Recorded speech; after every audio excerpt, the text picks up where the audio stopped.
introduce you to someone that I've had the privilege of knowing and working with for quite a long time, Jacquie Beck from Brookwood. Jacquie is going to talk to us this morning about reusable learning objects. Jacquie and I go way back. I'm not going to say how far back, but we have had a lot of fun working with a lot of great clients over the years. Jacquie is Senior Vice President of e-learning. She works with fantastic companies all over the world. She designed a portal for the Department of Defense that 120,000 people are using. She has put together corporate universities and does training with Adobe.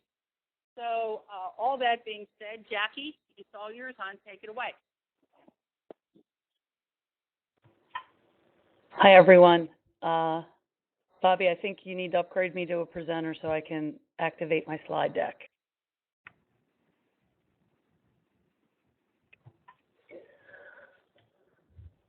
Hi, everyone. How are you today? Thanks for dialing in and spending your lunch with Bobby and I today. As Bobby said, her and I go way back in the field of instructional design and e-learning development. We've worked on projects for many years. Over the next 1 minute, I'm going to upload my slide deck. I did have it up there, but I think when I was not a presenter, I somehow got erased. So I'm going to just reload it, and we'll be rolling in a second. One of the things to talk about today is reusable learning objects. Once my slide deck gets uploaded, you'll see my email address on the title slide. If you want to drop me an email, a couple years ago, actually I think it might have been 2 years ago, Bobby and I authored a paper together on the title and topic of reusable learning objects, because we were working very closely on a multicultural, multilingual e-learning initiative for a large company in New York.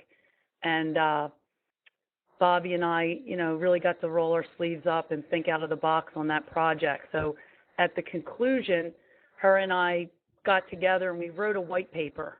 And that white paper is available. So you can see my email address.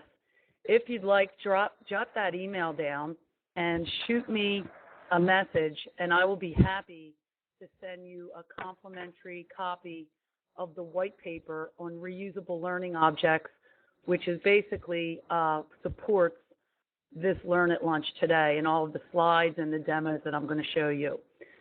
So with that being said, let's talk about the agenda that we've got for today.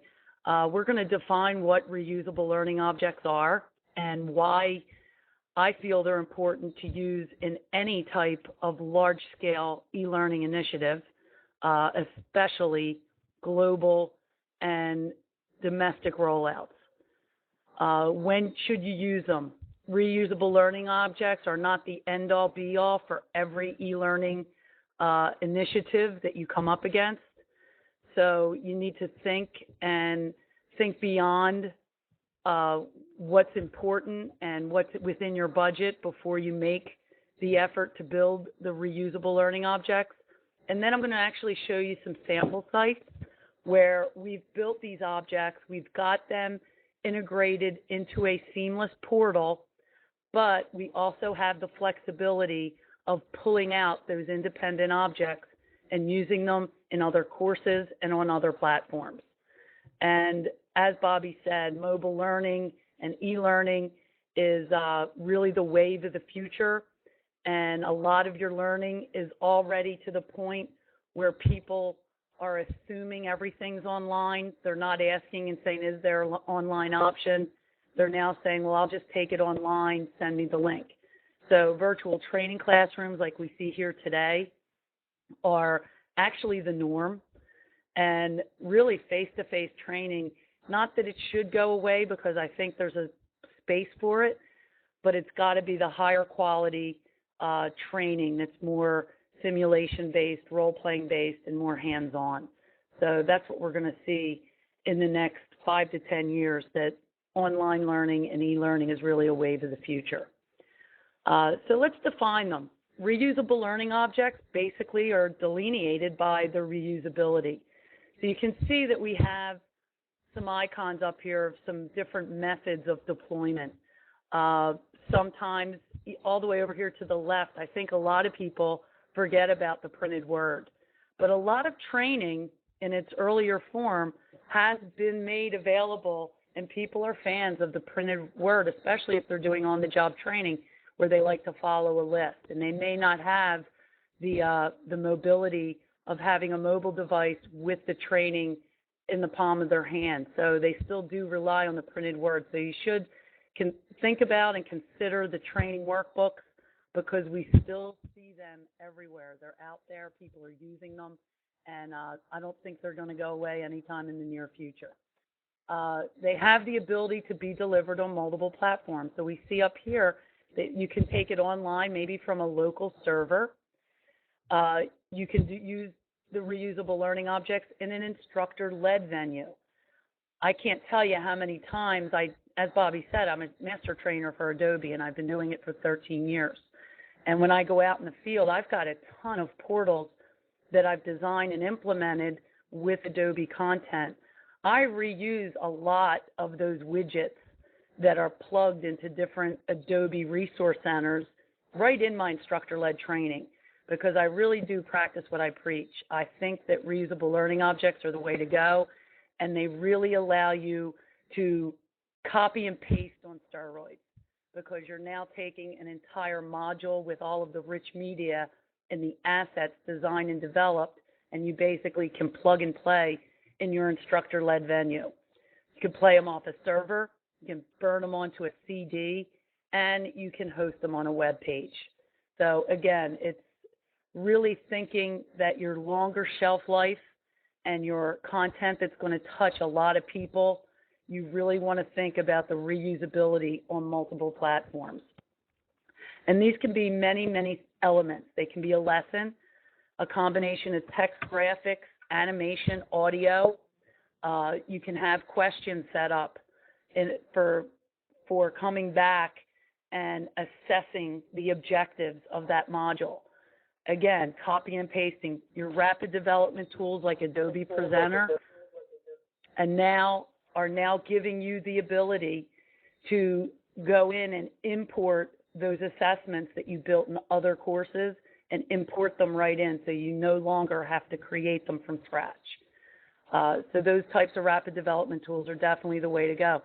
Another thing that most people don't think of are case studies and mentored exercises. Mentored exercises, a lot of times that could be on-the-job training. They are very important. We're seeing a lot of people in the field that I'm working with are videotaping those mentored exercises, and when that subject matter expert is not available, that person, when they're not available, they can actually sit and watch a digital video online and incorporate that right into the training. So again, these are just some examples to get you thinking about your role play simulations, your software simulations, any of your research projects, and your performance tests. So we have a lot of performance objectives that we include in our training, and we assess back to those objectives. This is a great way to create that liaison of the objectives, assessing back to the objectives, and then keeping it very modular so that you can reuse that, maybe a smaller piece, in other courses. So basically, the concept of working with reusable learning objects is basically to develop a framework. It's to develop a framework of small, independent, self-contained chunks of instruction so that the learners can access and construct the knowledge, perform tasks, learn about the objectives, and make it easily retrievable and reusable. I don't think the definition of reusable learning objects can get any more clearer than that. And in the white paper, we have all that. I'm going to ask you, I see people that are putting emails addressed into the body of the webinar room, but I have no way to retrieve that. So again, my email is jbeck@brookwood.com. Shoot me an email, and then I can reply with that white paper.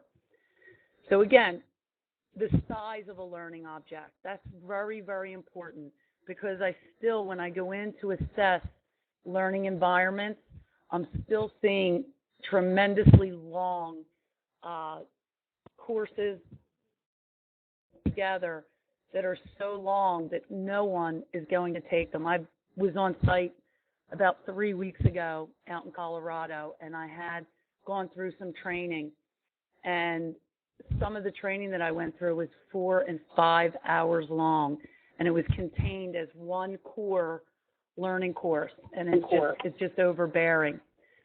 Think about when you build your learning objects. My preference is 2 to 3 minutes of teach someone how, tell them what you're going to teach them, show them an example, and support that, and then assess them, and you're done. But basically, don't go into all this. Hang on, I'm getting reverb on my machine here. So basically, what you want to do is you never want to have any of your learning objects longer than 8 to 10 minutes in length. And 8 to 10 minutes is even long. My recommendation, and the samples I'm going to show you, are about 2 to 5 minutes. So we'll go through and we'll take a look at those. And I will also, if you send me the email, I will send you a link to some sample content that you can take a look at your own pace.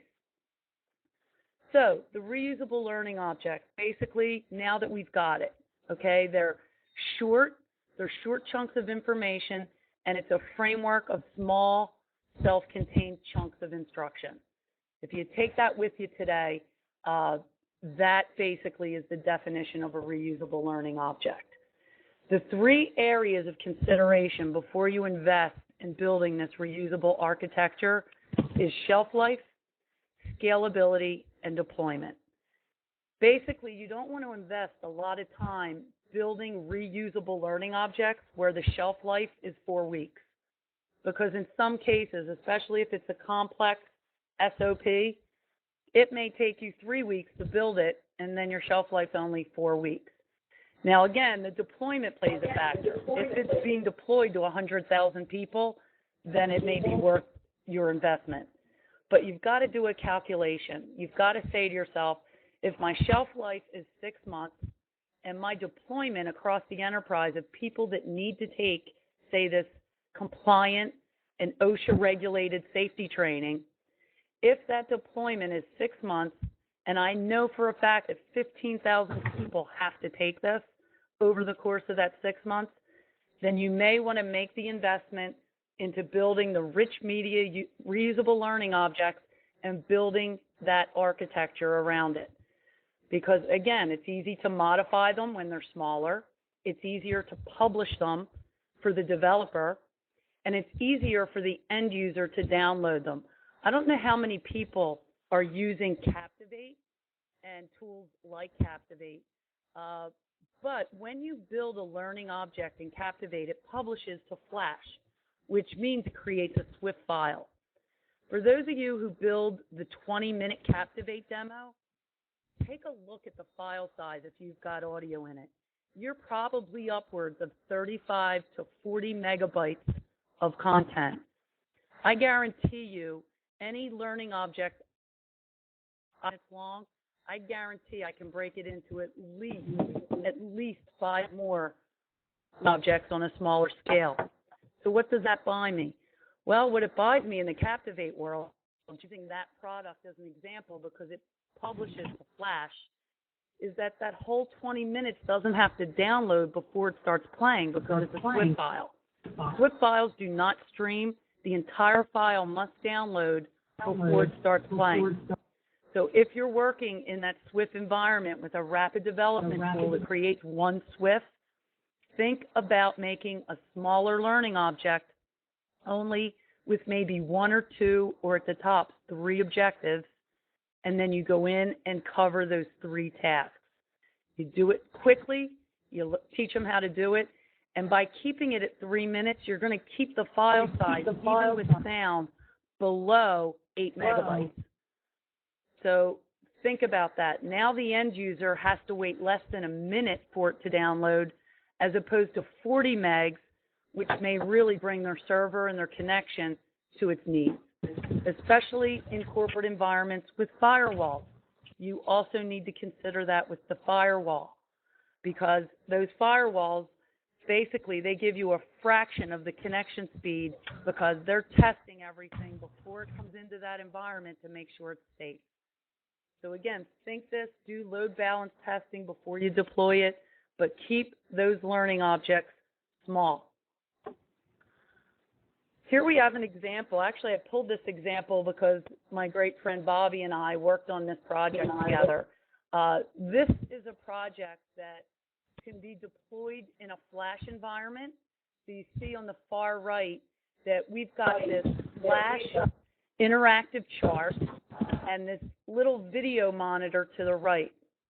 That video monitor, when you click on the chart, basically it plays the video to teach you how to measure pants.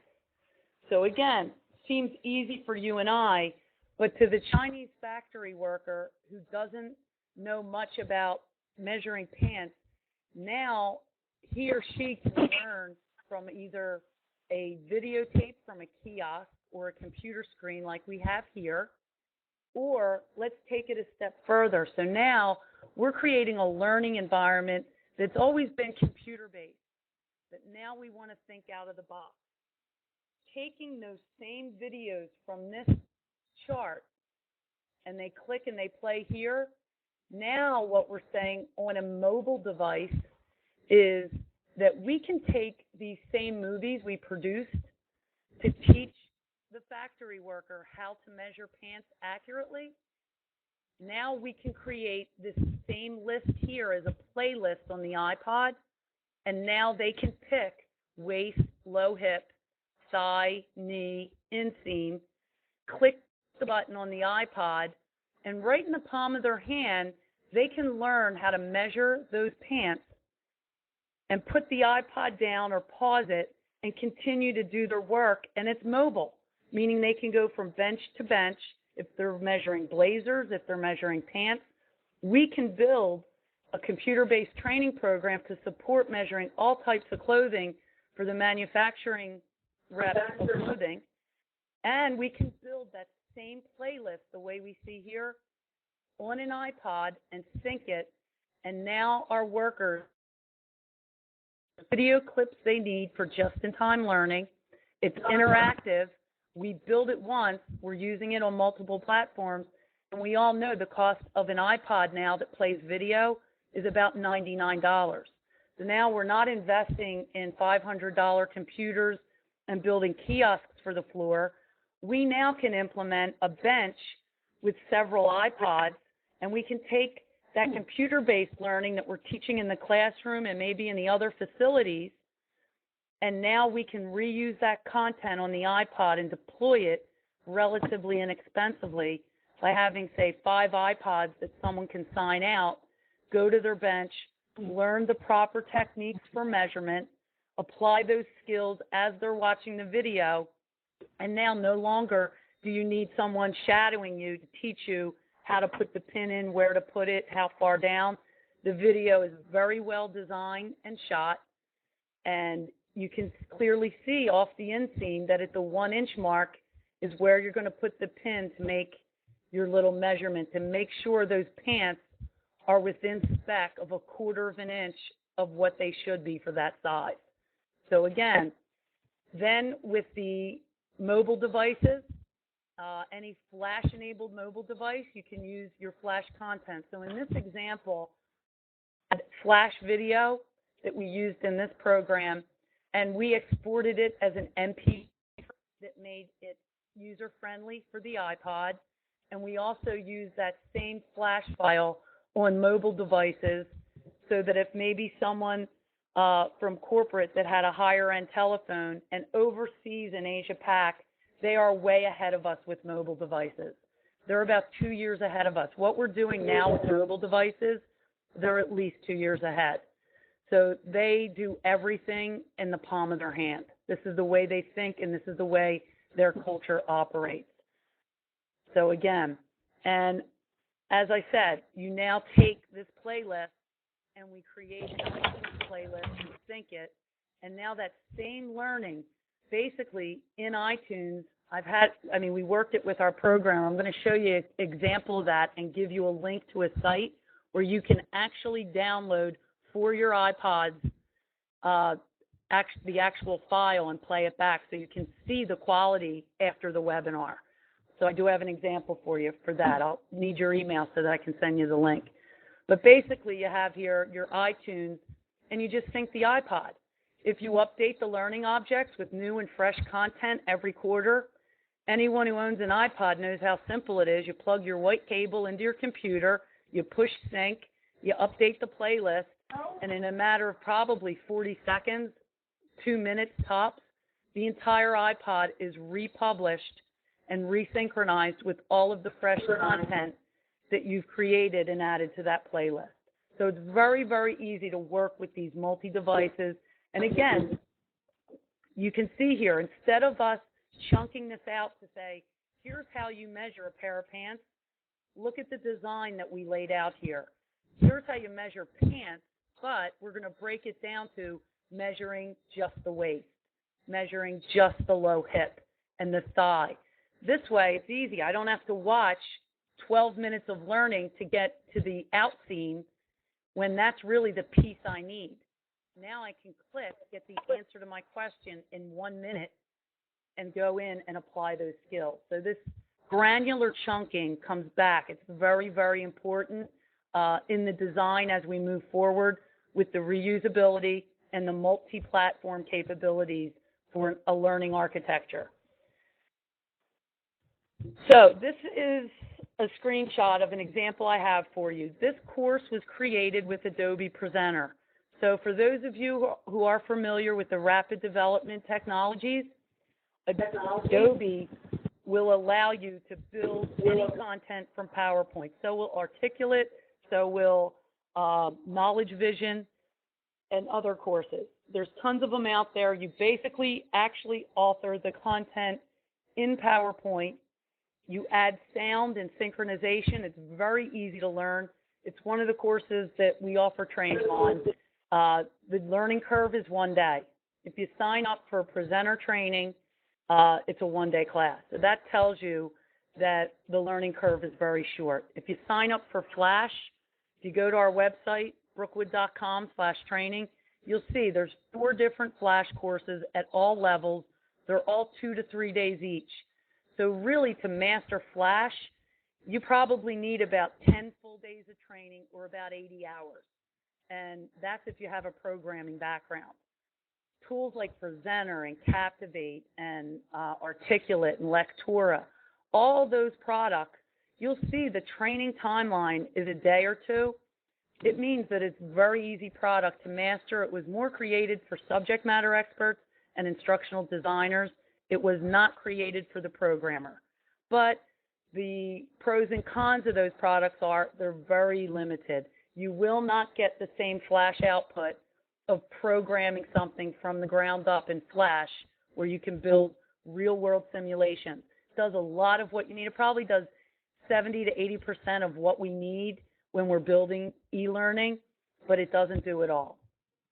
So what I'm going to do is I'm going to take you out to a site and show you some examples. This iPod site, I'll give you the URL for that, and basically you will see that you can download a copy of this Adobe Presenter content onto your iPod, sync it, and you will be able to see the quality.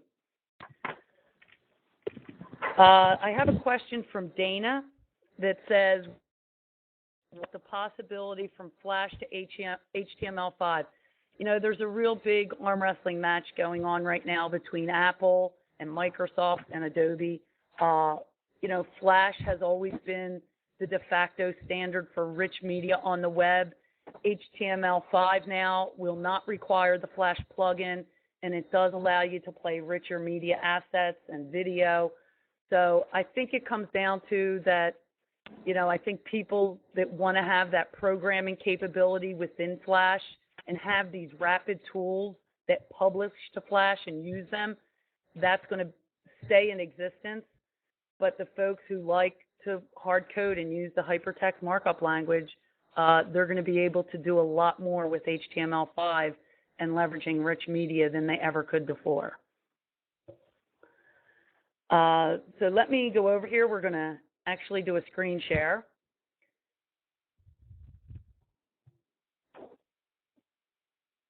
And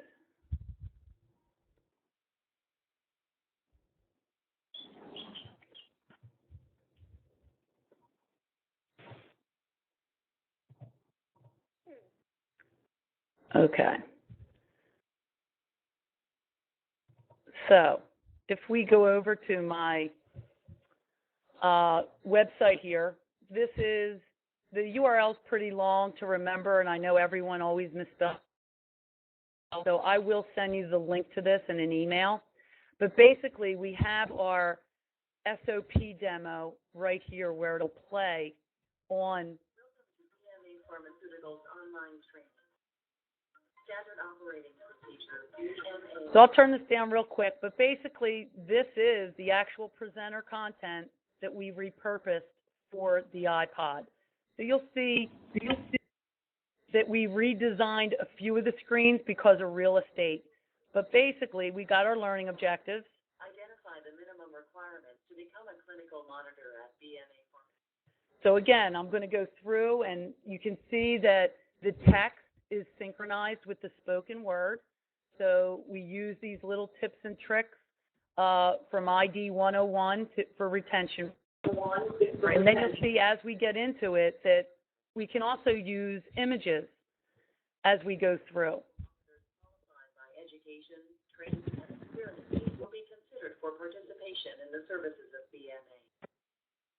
Potential clinical monitors can be identified from a variety of sources, including consultants, investigators, professionals. Okay, so I'm going to pause that, but also on this page is the full-blown presenter version. So you can actually download this to your iPod and pull that down, see the quality for yourself of this course we created with Presenter and how we repurposed it for the iPod. So one of the other things I want to do is I want to take you and show you a couple portals. Earlier I was saying that we created different learning objects and how we broke it down and how we chunked it out. So you can see that for Crocs footwear, we're doing a software training application for them. So it's very easy to see the curriculum from top to bottom and how it's broken out. And basically, they can click on any of these, and you can see that we put the assessments in their own container. And the reason for that was because they wanted the people to have their thinking caps on when they were assessed. Some people do the assessments at the end. This design's a little bit different, where the content is in its own separate container and the assessments are in their own separate container. So if I click here, I can actually launch the Captivate file. Now, earlier I said when you publish with Captivate, remember, you're publishing to a Swift file. That entire learning object has to download entirely before it starts playing. Here is a perfect example of that. Now imagine if this, instead of 4 minutes, was 20 minutes. Now realize my connection speed, because I'm doing a live webinar and I'm pushing my screen to you, is very, very minimal. If I wasn't in the webinar room, this takes about 12 to 13 seconds to download.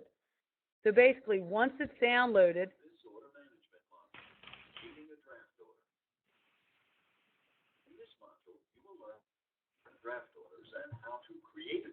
so I can pause this, and then I can take my scrub bar and go into the software training. And let me play a few. When the sales order header page appears, begin by.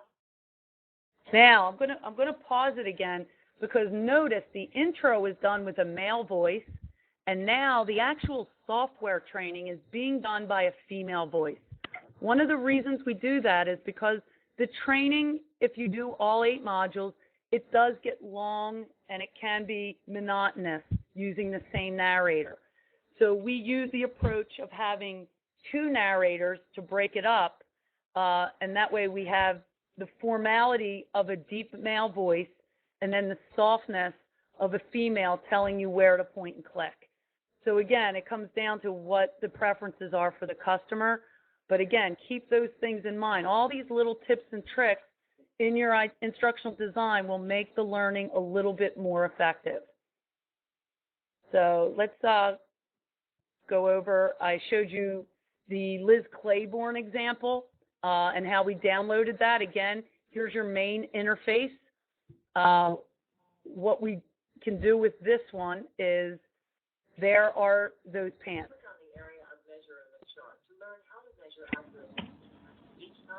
Now this was created with Flash, so if I float over the menu button, I can exit and I can pick other sections. So this is not a rapid development technology. However, I list any of these options here. I simply click on the scene, and wow, that video comes up instantly, and the clarity from where I'm looking at, this video is absolutely gorgeous. It's crystal clear. It was shot with a, your average HD camera, not a ton of professional lighting, but look how accurately you can see the 32, and then we reincorporate that 32 with the chart. So again, very easy to learn. Click, and it'll load the next video, low hip. So now they're learning how to measure the low hip. One of the things, I'll give you some insight, we opted not to narrate these video learning objects, and the reason is because we didn't want to incur the cost of translation in all those languages. So therefore, we left the sound completely out, and it's just a visual representation of how to accurately measure each part of the pants with no narration. So you can see here that they're going down at 7 inches from the top of the waist is where they make their little marks and where they do their measurement and how accurate they are. So again, very straightforward, very easy to work with. None of these videos are longer than 2 minutes in length. So you can see the close-up with how to lock that in. You can pause it if your phone rings. You can pause your iPod if somebody taps you on the shoulder, and then you can start it up again. So again, very easy to work with. And then finally, we've got a support portal here that we've created. And basically, this is a collapsible menu system. And you can click on any of these learning objects. Now here what we did was we actually give them the time. So you can see that my longest learning object in this section is 4 minutes and 12 seconds. Again, we're practicing what we preach. If you look at these durations, they're 1 to 2 minutes long. They're very short, and they allow me to come into this support center, get the questions answered that I need, apply those skills in the software application, and be off and running. If I choose to do an end-to-end training solution, well, I've written content here on how Presenter is used at Pfizer, instructional design, basic 101 instructional design, how is the instructional design laid out and how does it work at Pfizer. So again, you could play a couple of these slides, but let me just jump. They use not the ADDIE model, they use the ARCS model. So if we go to that slide, adult learners have a deep knowledge and experience base and expect to be able to use it. An adult who is attempting to learn new concepts will try to relate. Typically, we have interactivities, again, using imagery. One of the most important words in teaching and learning circles is interactivity. What is interactivity? Interactivity can be defined as those functions and or operations made available. So you can see that these courses basically, and if I set this up, you can see that all of them. So again, that's what we want to keep in mind as we go through the training. So as I wrap up and take questions at the end, I want to leave some time for Q&A. I will be sending a link to the Reusable Learning Object website. You need to send me an email. You can download and see the quality of that on your iPod. I also have a free white paper for you. I can include that as an attachment in the same email, and I can give you some links and whatnot. So with that, I'm going to take, and my email is on the screen, so if you want to shoot me an email, I'd be happy to send you what I spoke about earlier. All right, Jackie, thank you very much. Anyone who has questions for Jackie? All right, we have one here from Dana. How do you manage From who? RLOs? Do you use an LCMS? Great question, Dana. Managing RLOs, if you have a small scale, some people do it. A client in New York that does it with an Excel spreadsheet. We use an extranet with a lot of our clients where we save the characters and we title the learning objects with keywords. But certainly an LCMS, if you get upwards of hundreds or thousands of reusable learning objects, a content management system is absolutely the way to go if your company can afford one. If not, and you're in the infancy stages of setting it up, servers like Connect allow you to do granular searching where it pulls back results based on slide numbers, and you can find the content quickly. I'm sure there's tons of other publishing servers that allow you to save keywords and summaries of the course content so that you can find that information quickly when you're building a new course. Great question. We have any other questions, Jackie? Feel free to raise your hand or type in the chat.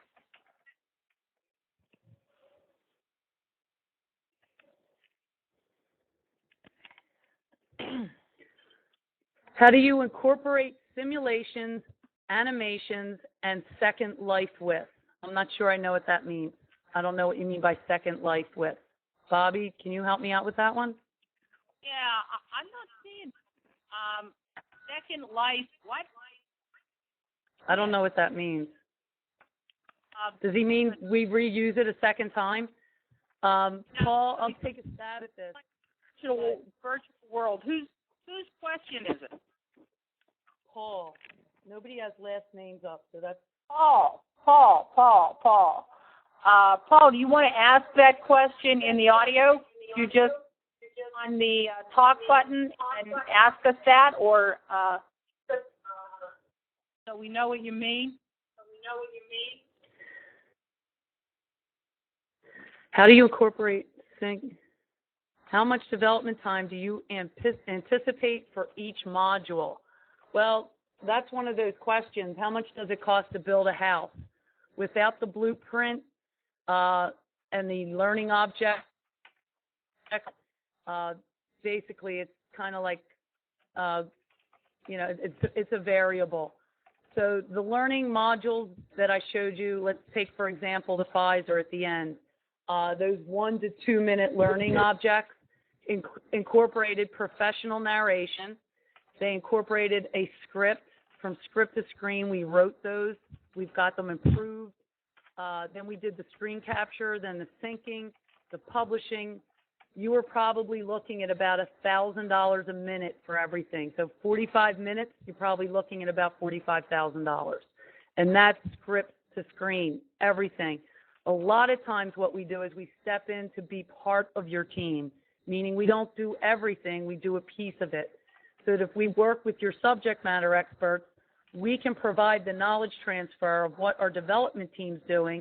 We can also provide the training, and then we can come in and do pieces for you to help your team get it done to the highest standards with a world-class solution and it's not so cost prohibitive because you're doing some of the work along with us. So again, that's basically what it boils down to. Second Life, where did that go? I just saw that. Read that one to The me. simulations. I'm not seeing it for some reason. I don't see it. Yeah.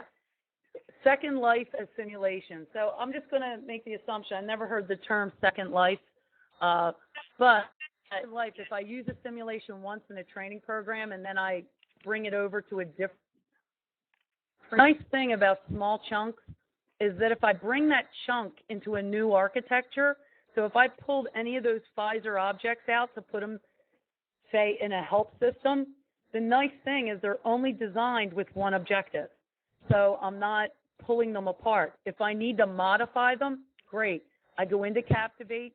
It's a 1.5-minute demo. It's probably 20 slides, and it's an easy modification. If I've got 100 slides and it's a long learning object, it's more tedious to edit. It's harder to break it apart without creating bugs and having it break. And it's just harder to work with. So those small independent learning objects are the way to go with that. Yeah, Bobby? Let me jump in here for just real quick. Really, as Jackie said when we started this whole program, reusable learning objects aren't. Second Life is a virtual and an entirely different thing than that. It's an entirely different thing. In terms of simulations, you can create reusable learning objects for small simulations and use them again and again and again. So by no means is reusable learning objects the answer to everything, and Jackie said that very clearly when we started. Scott has a question for you, Jackie. He said he sent you an email. Are you considering developing for the iPad? Absolutely. The more platforms, the better. And, you know, HTML5, we've got our arms around that. H.264 quality video, we're working on that as well. So absolutely. We love Flash. We love Adobe, and we work in that platform, in that environment. But we are living up to practicing what we preach on multi-platform capabilities. So we have absolutely embraced HTML5 and hope to do a lot of great things on the iPad. Bill has a question for you, Jackie. Digital voice. Tried it. Captivate. Captivate 4. I was one of my developers that are on my team because they do all of the hardcore editing with it. I could get back to you via email on that, Bill, and let you talk directly to the guys that roll their sleeves up and work with Captivate 8 hours a day, 40 hours a week. Anybody else? Anybody else have any? Jackie.